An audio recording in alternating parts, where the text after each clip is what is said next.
So, you guys have made it. We are at a stage where everything that you would do from a local search standpoint, you've pretty much already done it, which is amazing. And really, I tip my hats off to all of you guys because it's not easy going through all this entire course. But now we're moving into a section of the course that is not necessarily more advanced, but more based on things that will impact both local search rankings as well as traditional organic search rankings. And you may recall in the beginning we were talking about local ranking factors, how on page has a 20% can impact a site's rankings up to 20%. That is even more true from a traditional organic search standpoint. And I would personally be remiss, and I don't feel like this course would be complete if we didn't have three separate sections on-page optimization, technical SEO, and link building, as well as some information on content marketing, because I truly believe all of those areas can impact your traditional organic search rankings as well as your local search rankings as well.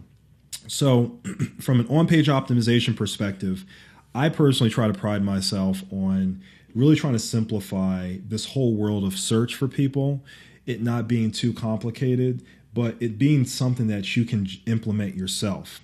And I really do believe this is something you can implement yourself without having to hire an agency. Of course, agencies are critical for some of the bigger clients and even for small clients, but I think you'll get a lot out of these sections. So I want you to really stick with me as we go through this. I'm going to do my best to explain some of these different concepts, but also a practical guide and some really cool tools that you can use to build up your on-page optimization for your individual websites. So in this section, we're going to talk about, the fact that this doesn't really have to be that hard, obviously. We're going to really go through the SEO best practices that I consider, not just what's standard that's out there, but really synthesizing all of that into those best practices for all of you out there. A live demo on how to use Google Keyword Planner, which is a free tool.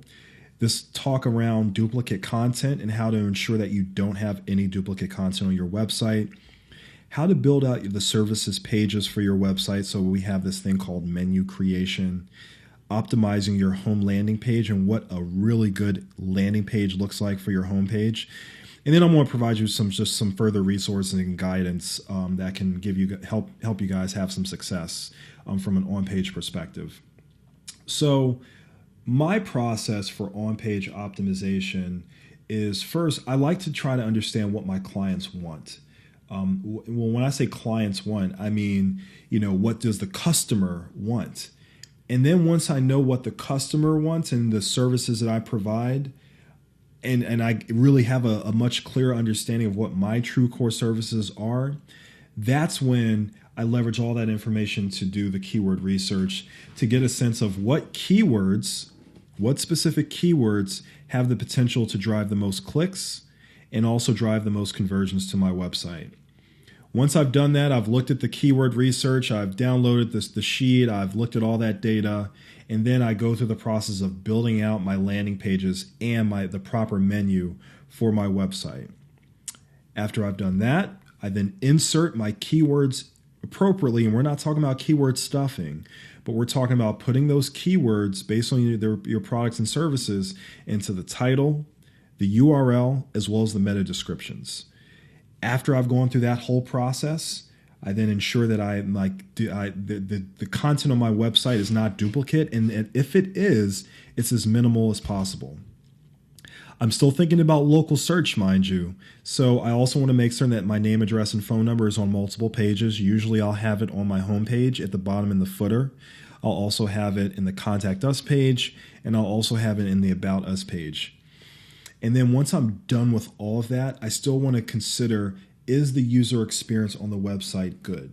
It doesn't have to be phenomenal. It doesn't have to look like a $10,000 website, but it has to solve the problem. It has to, at the very least, answer people's questions on who you are, what you do, and what services you provide, and how can I get a hold of you. And I know this sounds kind of funny, but that is kind of on-page optimization. We're talking about adding those keywords in that helps people find what they're looking for. And if you're doing these things, and I'm going to talk about these things individually, but if you do this, you will be golden. And I haven't even gone into like all the truly technical on-page stuff that you need to do in order to have success. But if you do these things, you'll be in good shape. I have a totally different section on WordPress plugins that we'll talk about that I think is also critical. But for the purposes of this, I'll show you exactly kind of what this overall process looks like. All right, gang?